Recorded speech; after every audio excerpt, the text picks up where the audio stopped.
Sur un autre plan, ouverture de la revue annuelle nationale 2019 du programme de coopération 2018-2022 Guinée-UNICEF. La rencontre a eu lieu ce lundi même ici à Conakry. Elle a mobilisé des cadres de l'UNICEF, des membres du gouvernement, des représentants des collectivités locales et de la société civile Tigidan Keba et Tigan Kamara.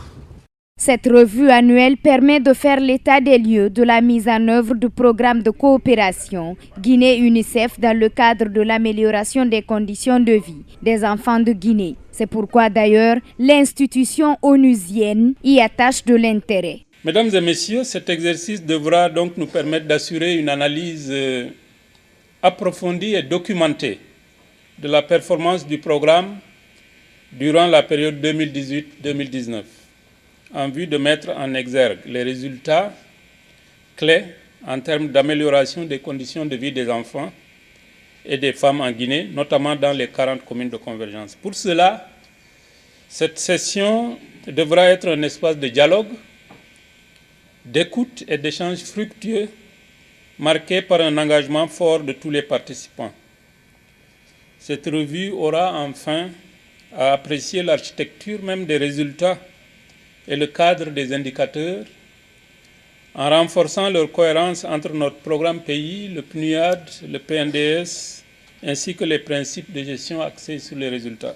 Cet intérêt est également partagé par le gouvernement guinéen. La ministre de la Coopération sollicite auprès des participants un travail de fond. Je voudrais à cet effet exhorter l'ensemble des participants à prendre part activement aux travaux de cette revue, qui, je l'espère, permettra de faire des propositions concrètes à la hauteur des attentes du gouvernement et de l'UNICEF.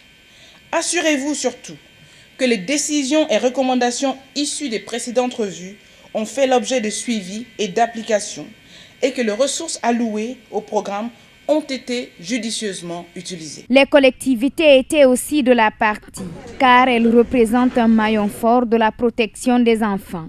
Il me revient souvent de dire que celui qui rate l'enfant a raté l'adolescent, il a raté l'adulte, il a raté le vieillard. Autant dire que chacun de nous est interpellé par rapport à cet axe 3 qui est la promotion du capital humain. À travers ce seul exemple, où vous verrez intervenir même les cadres de redevabilité des administrateurs territoriaux, cadres de redevabilité qui nous ont permis de réduire les mailles des campagnes de vaccination pour que les cibles du côté de l'enfance soient bien atteintes.